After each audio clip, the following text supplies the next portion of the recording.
Hi everybody, it's Jack Meligan with you again for the Plaintiff's MSA and Lien Solution. The title of today's video is Medicare's Police Work for Free. It's September 2019, and in the next couple of weeks I'm going to be out speaking at a couple of conferences. I'm going to be at the ATA conference in Nashville next week, and then the week after I'm on a panel for the NAMSAP annual conference. That's the National Association of Medicare Set-Aside Professionals. And what's also happening here in September is we are fairly assured that Medicare CMS is finally going to issue the long-awaited guidance that first hit the screens of the government's business plans clear back in 2012, so it's been a long haul. Inquiring minds have confirmed that they fully expect that this time, September, at the latest, early October, we're going to finally get guidance. Now, what is that guidance likely to be? Well, it's not on the question of whether or not MSAs are or will be required. That's not in the law. We do not expect Medicare to address that with this guidance. And really, we don't think that Medicare will ever come out with a hard and fast rule that an MSA is required in a third-party liability case. However, as I've said many times before, that does not change the 1980 law, which is the one you really have to be aware of, because the 1980 law is the law that made all forms of insurance, liability, self-insurance, no fault, makes no difference.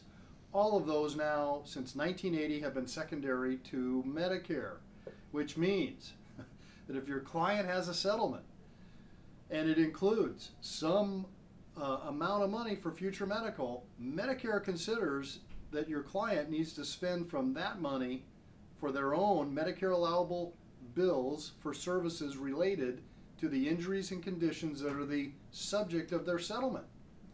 So, what is the guidance going to say? We think it's going to come out and say that it's going to establish review thresholds, dollar amounts of cases, case settlements, where you can voluntarily submit an MSA allocation on a liability case to Medicare for review and approval.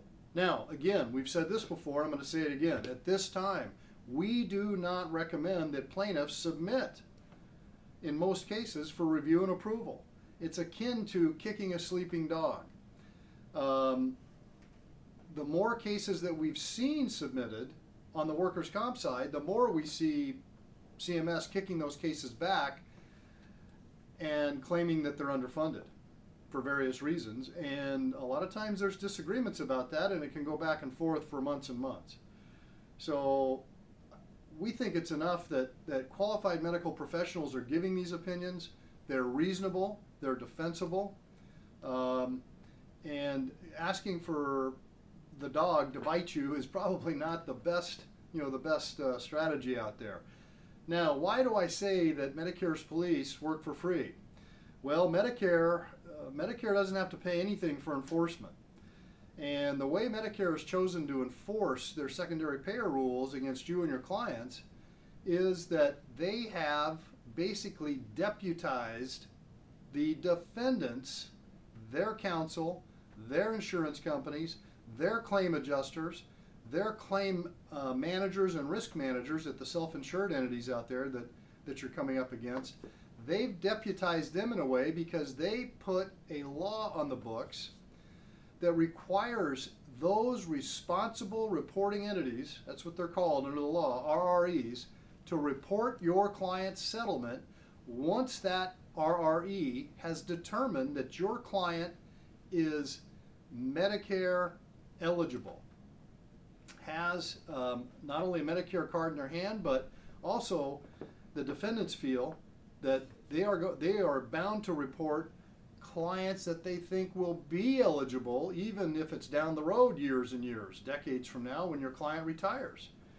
So Medicare doesn't have to pay the defense attorneys their casualty company adjusters, their claim managers, their third-party claim administrators, the self-insured's claim litigators, they don't have to pay them anything to report your client's settlement and reveal to Medicare that your client has had a settlement, the date of the settlement, how much money was paid total for the settlement, and which ICD-9 and 10 codes were reported as injuries that were settled in your client's settlement.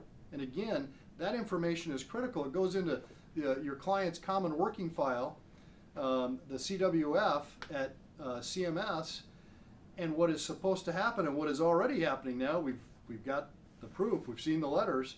Medicare is matching up new bills from your client's treating physicians and those ICD-9 codes on those bills with the ICD-9 codes that were reported as part of your client's settlement, and when they get a match, that's when they're sending out a denial of payment letter. And those letters have been going out all year. We've seen them, we've got them, and we've seen the havoc this has caused with plaintiffs who have had some pretty serious conversations with their attorneys about, hey, I thought you told me I was okay. I didn't have to do anything about this Medicare issue for futures, that I maybe could ignore it.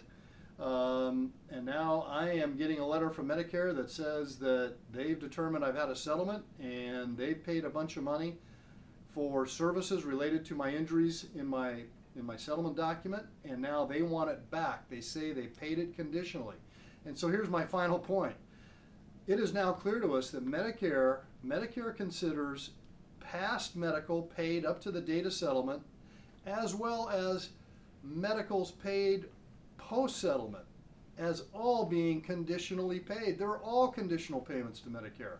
And Medicare has moved to recover both unpaid past Medicare conditional payments, as well as what we would have considered future Medicare bills in the form of bills that were submitted post-settlement, again, for those services that cover the injuries and conditions that were released in your client's settlement agreement.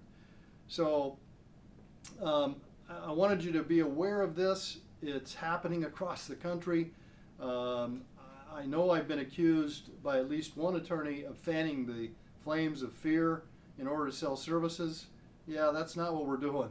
We're trying to educate the plaintiff's bar, and I feel it's our duty to respond to you because so many of you have said to me, with regard to this future Medicare medical cost issue, that you don't see it as an issue and you're going to ignore it until you are given proof that attorneys are being punished for ignoring it. And of course, in prior emails and with our videos attached, we have we've listed some of the attorneys around the country that have been sued, suspended, and disbarred over the improper handling of Medicare conditional payments. And in most of those cases, they were for past Medicare conditional payments, and those cases happened in past years. But now we're in 2019, and Medicare is coming after claimants for bills they paid post-settlement that they feel they paid erroneously and they want their money back. So be prepared. We think that what's really going to happen when the guidance comes out in late September here, later this month, is that it's going to ignite a fire under the defendants and the self-insureds, and what we think you're going to see is a building momentum of defendants coming to you and saying, look, yeah, we've agreed to settle your client's case, but we're not going to hand any money over until you can prove to us that you've got a final conditional payments demand for the past Medicare bills, and then we believe that your client has got a future Medicare issue, and those payments can be recovered by Medicare, and we're going to want to see what your client is doing about that. And of course, what they're going to say to you is, we think your client needs an MSA, and they're going to want to see how you're going to deal with that before they're going to hand over any money. Now, I'm saying this because I know it's true, because we're getting phone calls in here on a weekly basis from you attorneys around the country who are saying, hey, have you ever heard of this happening? I've got a defendant saying they're not going to do this, this, and this. They're not going to pay us the money until we handle the past and the future Medicare conditional payments. And I thought MSAs were not required by law. Isn't that what you told me? Well, that is true. We still believe that. They are not required by law. But what you're going to have to prove to defendants is, how is your client going to handle this, and how is it going to be handled in a way that the defendants believe will not come back as to them as a clawback from Medicare wanting to be paid for conditional payments that the defendants thought they paid for. So be prepared. That's what's coming down the road. That's all I've got for you today. We'll be back to you soon with more information about how to deal with this, but I want you to remember one thing. Yes, we do create Medicare set-aside allocations in appropriate cases, but 67% of the cases that we are called into result in no MSA for our clients. We show attorneys and claimants how to legally avoid MSAs without jeopardizing future Medicare benefits for your client and without subjecting you to the potential of a long-term liability hanging out there over your head worrying about these Medicare issues. So, be back to you soon with another video, and enjoy the rest of your day.